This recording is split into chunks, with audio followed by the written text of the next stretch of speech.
Hey there, Michael Griffiths here, founder of Referral Marketing Guru, and welcome to this week's Get More Referrals Today podcast.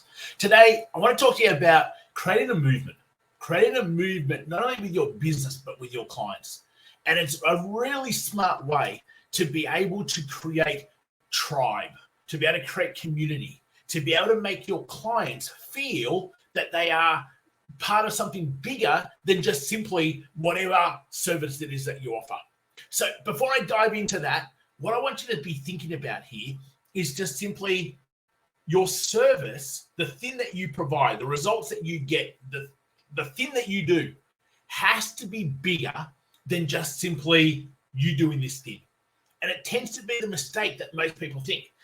We provide SEO, or we provide accounting, or we provide a planning service, or we provide insurance, or we provide wealth creation, or we provide property, and that's fine, but it's a low level of thinking that we need to be able to change. So before we dive into that, great to be able to have you. If this is the first time you've come and joined us, welcome. Make sure you hit that subscribe button. Never miss an episode. We come to you every single week with the one purpose to be able to help you grow your business and make the impact that you truly want to make. What I love about professionals out there every single day is that they're making other people's lives better. And if we can just give you one little thing to be able to help you do that, if we can just make you think a little bit differently, if we can just maybe thought provoke something that which you go, I hadn't thought about that, then I feel like each week we're adding some value into your world. So let's dive into here. How to turn your clients into this movement. And it has to start with movement mentality, as I call it. See, if you see each of your clients as individual clients, you can't get movement mentality. You can't get tribe mentality. So why do we even want that? Well, let's take some steps back before we can go forward. So the big thing to me is understand core needs of human beings. So one of the big core needs of human beings is the need for connection, to be around other people who are like them. If you look at your business now and you look at your clients, sure, you have all of this different type of client, but in the end, there's this common thing that they probably all have. And depending on what type of business you have, funny enough, you attract the same sort of clientele. And now, sure, you might have the odd one or two that are the outliers as such, but the majority of your clients will be fairly similar. And now, whether that's through age, or whether that's through demographic, or whether that's through profession, or whether that's through the need, or whether it's because of your personality type and they get to resonate with you a particular way, there will be things that have common all the way through your clients.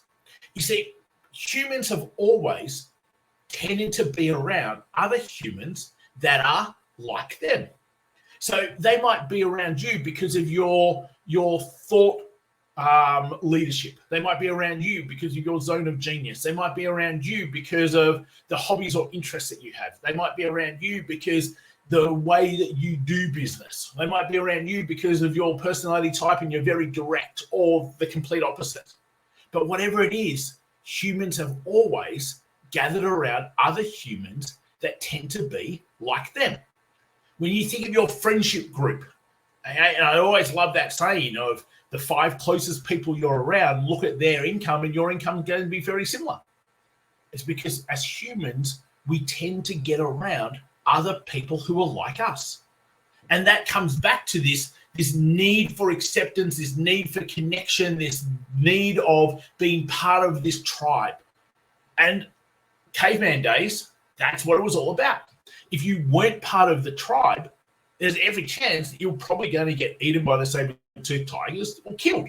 So it was part of survival.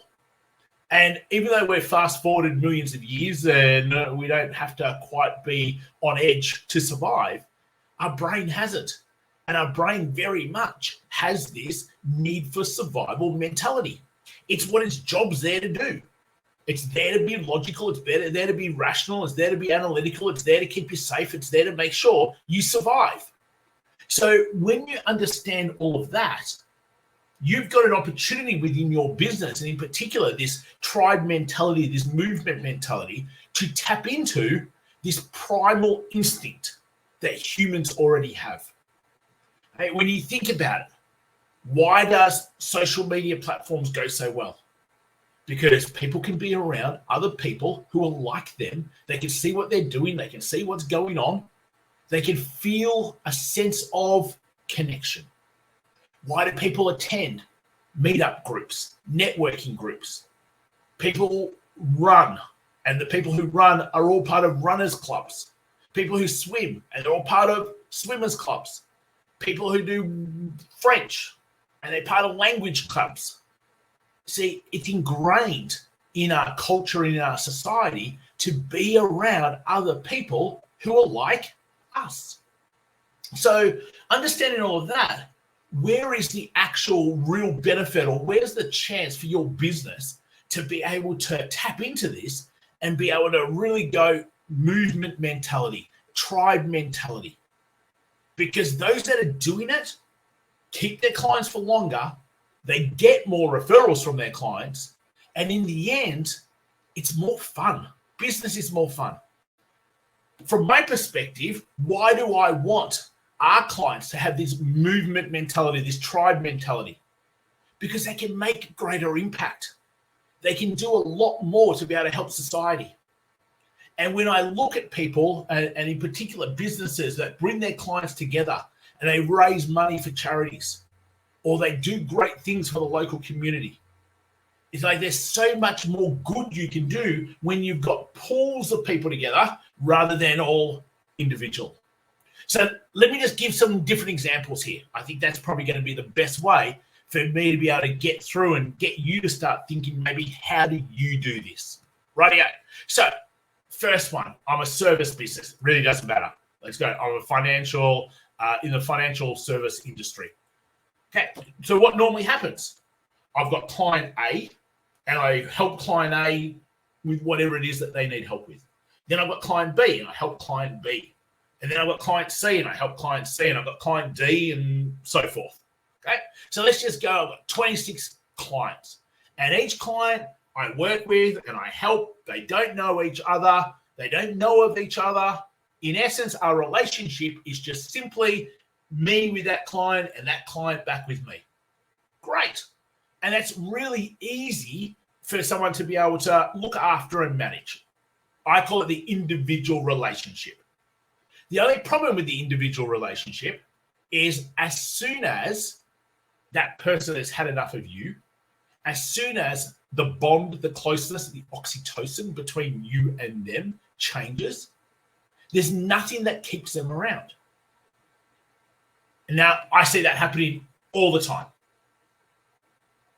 So when you take those individual, I've got client A and I've got B and C and D and E and F and G, and you find ways to be able to bring them together so they know each other, so they can meet each other, so they can spend time with each other, so they can do fun things with each other, then all of a sudden, they don't now just have the closeness between you and them. They've got the closeness between you and them and the tribe and them. So sometimes when things maybe aren't going so great between you and them, they will go off to the tribe, who will change their energy, who will change their emotion, will change their state. And in the end, it allows them to get back with you much faster, because you've got other raving fans who will pick them up. The other really big important part of having client A and B and C and D and E and F to be able to be around each other is everyone has networks, and you're giving your clients a chance to increase their networks, to be able to maybe do more business with other people. Now, that's not why they're paying you, but imagine how great they feel about you if you're giving them opportunities to be able to develop or grow or get more business from things that they don't even pay you for. On the value meter, that's like right up there at a level 10 in terms of being able to add value. The more you can connect great people with great people, like-minded people with like-minded people, the more you get perceived as this hub and the more perceived value you have. Now, that's really powerful. So when you look at this movement mentality, this tribe mentality, really it comes down to A, way of thinking, but B, what is it you actually want to be able to create? And it's got to be bigger than just simply your service. So when I think of our movement and being able to help every financial planner around the globe to have a business that they truly love, that they can make impact, not only for themselves, but for their clients. Because when I think about the ripple effect, and this is what lights me up, I can't go and help tens of millions of everyday people be better protected with their insurance, or to be able to start creating wealth, or to be able to leave some sort of legacy, or to be able to set up their family. I can't do that at the level I want to be able to do that with.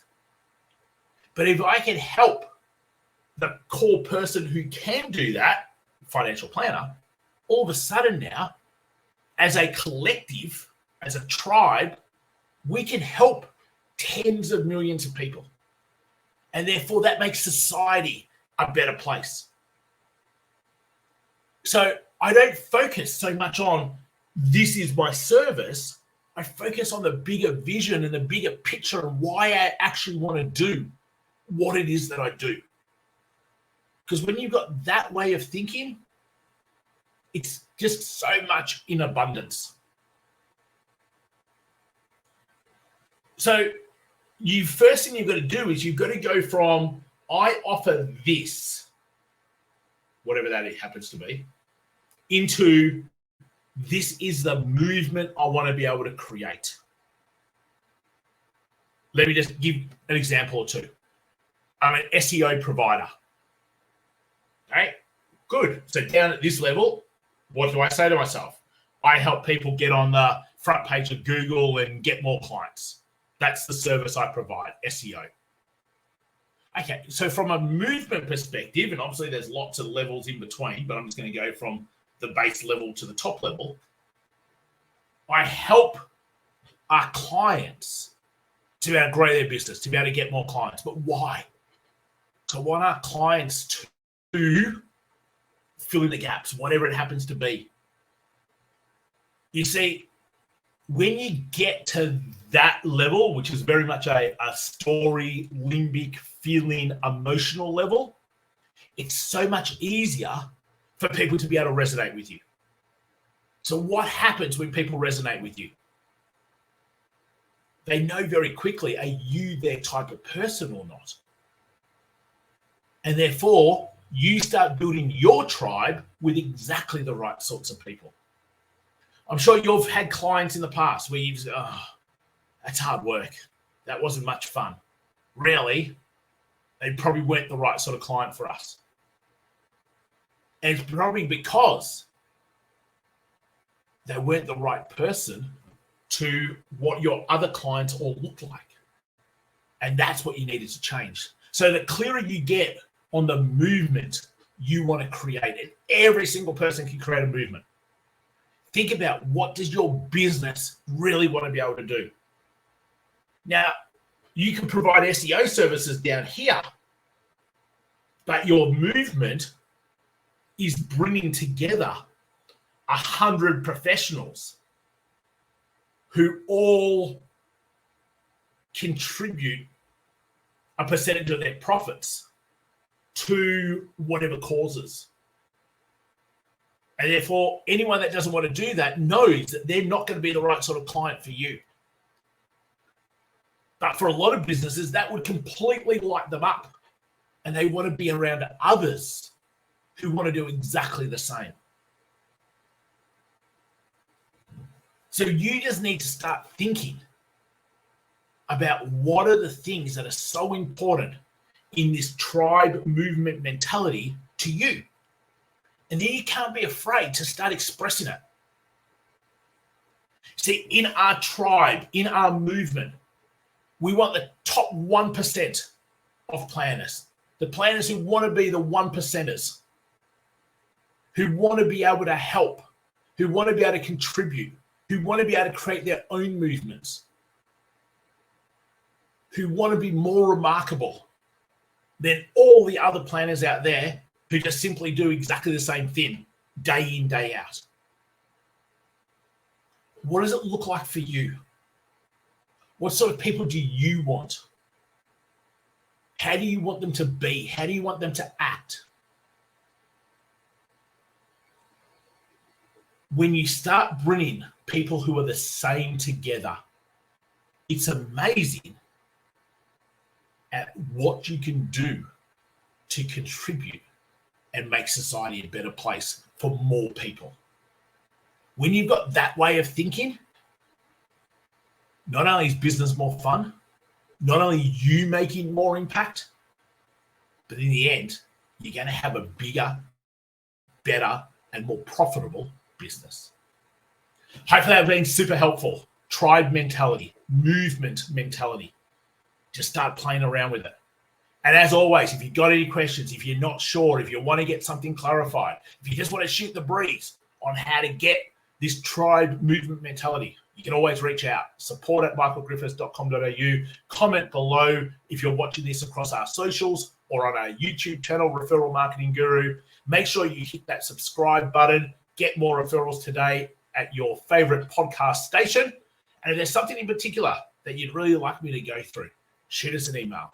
More than happy to be able to share the sorts of things that would make your business get more referrals, retain clients for longer, stand out in a crowded marketplace, and be that top 1%ers in your industry. Until next time, guys, have an amazing week. I'll talk to you real soon. Take care, everyone.